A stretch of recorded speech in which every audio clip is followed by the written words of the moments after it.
É isso aí, povo de Deus. Olha, momento de ministração da palavra de Deus e você é convidado a receber da parte do Senhor a palavra de Deus que será ministrada agora. E nós vamos hoje trazer aqui um texto que está em Marcos, no capítulo 6, versículos do 1 ao 6. E aí você vai poder acompanhar na palavra, se quiser.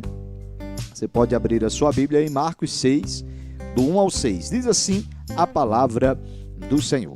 E partindo dali, chegou à sua pátria, e os seus discípulos o seguiram. E chegando o sábado, começou a ensinar na sinagoga, e muitos, ouvindo-o, se admiravam, dizendo: de onde lhe vêm essas coisas? E que sabedoria é esta que lhe foi dada? E como se fazem tais maravilhas por suas mãos? Não é este o carpinteiro, filho de Maria, e irmão, filho de Tiago, e de José, e de Judas, e de Simão? E não estão aqui conosco suas irmãs? Escandalizavam-se nele. E Jesus lhe dizia: não há profeta sem honra, senão na sua pátria, entre os seus parentes e na sua casa. E não podia fazer ali nenhuma obra maravilhosa, somente curou alguns poucos enfermos, impondo-lhes as mãos. E estava admirado da incredulidade deles, e percorreu as aldeias vizinhas ensinando. Marcos capítulo 6, versículos do 1 ao versículo 6, ok? Aí a palavra, o texto ao qual nós vamos basear a palavra de Deus nesse momento. Meus amados irmãos, hoje nós iremos falar sobre essa questão dos nazarenos se recusarem a crer em Jesus, visto que Jesus ele era nazareno, mas os próprios da sua cidade rejeitaram a pregação de Jesus pelo simples fato dele ser o carpinteiro. Aliás, um carpinteiro no caso, né?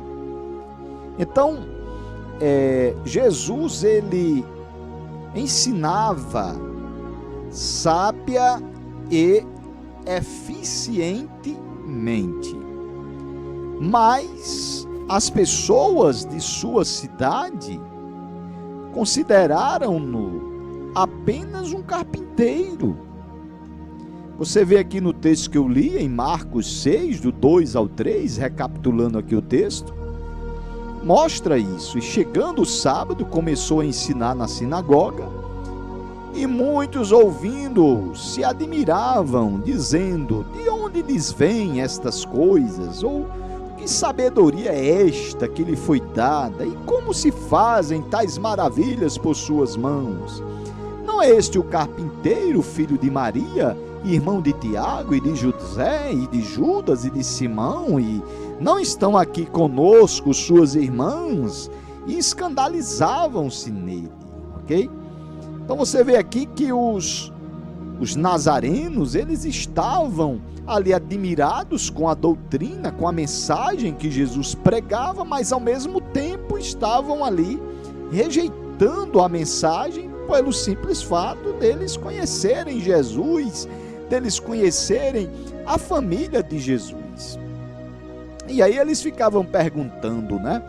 De onde lhes vêm essas coisas? De onde é que está vindo essas coisas? Que sabedoria é esta que foi dada a ele? Eles começaram a questionar. E como se fazem tais maravilhas por suas mãos? Então, aqueles homens começaram a questionar Jesus. Começaram a fazer perguntas, né? Como é isso? Como é aquilo? Como se faz isso? Era uma maneira deles criticarem a Jesus, usando aquele questionamento. E todo aquele questionamento fez com que aquela cidade se tornasse incrédula, porque ao ponto que eles iriam questionando a Jesus, as pessoas iam se tornando cada vez mais incrédulas, porque elas cada vez mais duvidavam do que Jesus falava, cada vez mais elas duvidavam do que Jesus estava ali dizendo. De maneira tal que aqueles homens se sentiam até ofendidos por outras pessoas, quando as outras pessoas se impressionavam com o que Jesus falava e seguiam ali a Jesus, né? Então eles chegaram ao ponto de se sentirem ofendidos quando algumas pessoas se impressionavam com o ensinamento de Jesus. Então eles rejeitaram a autoridade dele, porque o consideravam igual a todos daquela cidade. Mas na verdade Jesus era diferente. Jesus era Deus, Jesus era o Senhor. Apesar de sua simplicidade, dele ser chamado de carpinteiro, apesar da sua simplicidade, de Jesus escolheu a família mais simples para nascer, apesar de toda aquela simplicidade, mas existia um poder extraordinário sobre a vida de Jesus, e ali Jesus trazia ensinamentos maravilhosos. Grande era o privilégio daquelas pessoas, aqueles homens, aquelas pessoas tiveram um privilégio muito grande de poder ouvir Jesus falar, mas, na verdade, eles não souberam aproveitar aquela oportunidade, a presença de Jesus ali naquela cidade. Então eles pensavam que o conheciam, mas as suas preconcebidas noções a respeito de quem Jesus era, tornou assim impossível aceitarem a sua mensagem, né? Porque eles diziam assim: ora, mas Jesus, um nazareno, nós não vamos dar valor aos nazarenos. Ora, Jesus é como um de nós, né? Então eu não vou aceitar aqui alguém que seja como os de nós, né? Como um de nós, vim aqui trazer uma mensagem e ser o Messias. Jamais nós vamos aceitar Jesus como o Messias. Era o que aqueles nazarenos diziam, né? Jamais nós vamos aceitar Jesus como o Messias, porque ele é um de nós. Mas eu quero dizer, meus amados irmãos, que aquilo era um preconceito que eles tinham com eles mesmos. Era um preconceito que eles tinham com as pessoas da sua própria localidade, menosprezando ali o ensinamento de Jesus só porque Jesus era um nazareno, porque Jesus era daquela localidade. Então, meus amados irmãos, a gente pode tirar uma lição aqui dessa passagem. Olha, não deixe que os preconceitos o tornem uma pessoa cega em relação à verdade. Então, por causa do preconceito, aqueles homens, eles ficaram cegos em relação à verdade. Jesus estava ali pregando a verdade, mas eles tinham um preconceito, e aquele preconceito fez com que eles se tornassem cada vez mais cegos e não aceitassem a verdade de Deus. E a verdade era que Jesus era o Messias. É o Messias, isso é a verdade, né? Se eles aceitassem, Jesus era o Messias. Se eles não aceitassem, Jesus ia continuar sendo o Messias. Aí é problema de quem rejeita, não é problema de Jesus, não. Se as pessoas rejeitarem Jesus como Messias, como Salvador, isso aí não é problema de Jesus, não, é problema da pessoa. Jesus vai estar no céu, Jesus vai estar governando os céus e a terra, Jesus vai governar tudo. As pessoas é que vão para a condenação se rejeitarem Jesus como Messias, como Salvador, porque só Ele pode salvar o ser humano. Porque foi Ele quem derramou o seu sangue puro e carmesim, porque o sangue dele era puro, era um sangue limpo, sem pecado, sem mancha. Ele era puro, limpo. Então isso é problema das pessoas se rejeitarem a verdade de Jesus. Então, à medida que aprender mais a respeito de Jesus, o que é que a gente tem que fazer? procurar enxergá-lo como ele realmente é. É assim, essa é a nossa atitude, né?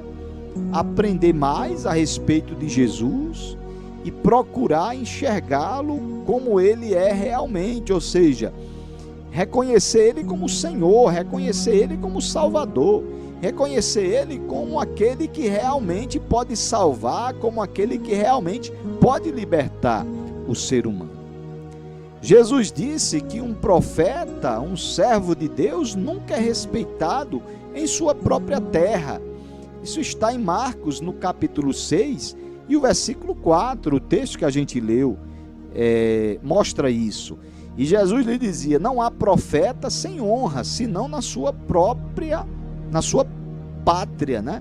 Entre os seus parentes e na sua casa. Isso foi que Jesus quem disse aqui. Você vai duvidar da palavra de Jesus? As pessoas vão duvidar da palavra de Jesus? Então é o próprio Jesus quem está dizendo que um profeta não é reconhecido como profeta na sua pátria, né?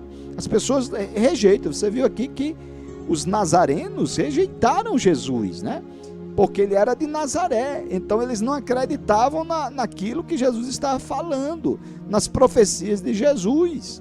Então o que Jesus disse aqui tem fundamento, o que Jesus disse aqui tem prova, realmente aconteceu, foi uma prova cabal. Os nazarenos não receberam Jesus como Messias, estavam duvidando do que Jesus dizia. Mas isso não diminui a importância do trabalho, ok? Ora, pelo fato de alguém lhe rejeitar, isso não está diminuindo a importância do seu trabalho, não. Se você é profeta de Deus, você vai continuar sendo profeta, ok? Faça o seu trabalho de profetizar, de anunciar a palavra. Foi o que Jesus fez. Uma pessoa, ela não precisa ser respeitada e reverenciada para ser útil a Deus. Não é porque as pessoas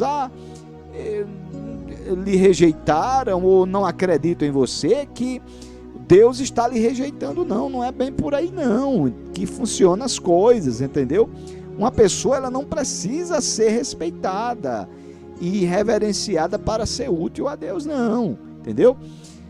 Se amigos, vizinhos ou membros da família não respeitam o seu trabalho cristão, não deixe que essa rejeição o impeça de servir a Deus. Não se incomode com a rejeição, não se preocupe, ok? Se as pessoas estão lhe aplaudindo ou não, se as pessoas estão lhe reverenciando ou não, até porque quem é digno de reverência é Deus, quem é digno de adoração é Deus, ok? Jesus, ele poderia ter feito aqui em Nazaré, nesse texto aqui, ter feito milagres, né? Milagres maiores, né? Milhares de milagres em Nazaré, mas ele preferiu não fazê-lo por causa do orgulho e da incredulidade do povo. Então Jesus entregou ali a mensagem, sinalizou que ele era o Messias e partiu para outros lugares, porque outros lugares estavam precisando da presença dele. Então em Marcos, no capítulo 6, versículo 5, diz assim: e não podia fazer ali nenhuma obra milagrosa, somente curou alguns poucos enfermos, impondo-lhes as mãos. Foi o que aconteceu.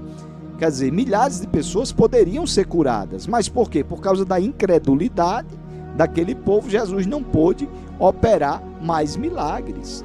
Então as maravilhas que realizou ali tiveram pouco efeito sobre as pessoas. Por quê? Porque elas não aceitaram a sua mensagem e não creram que ele fora enviado por Deus, ficaram ali duvidando, ok?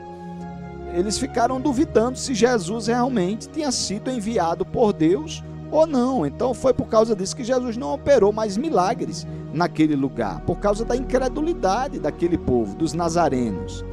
Por isso Jesus, ele dirigiu-se a outro lugar, à procura daqueles que respondessem às evidências dos milagres por ele operados e a sua mensagem. É assim que funciona na obra de Deus. Jesus até mesmo disse em outro texto que se você for pregar em uma aldeia, em um lugar, e aquele lugar não lhe receber, você bate a poeira dos teus pés, porque nem a poeira daquela casa, daquele lugar, daquela aldeia é digna de estar nos pés daqueles que anunciam as boas novas, se aquele lugar rejeitar a palavra de Deus. Agora, se não rejeitar, aí, porque o Salmo diz que quão formosos são os pés daqueles que anunciam as boas novas, daqueles que proclamam a mensagem dos céus, ok?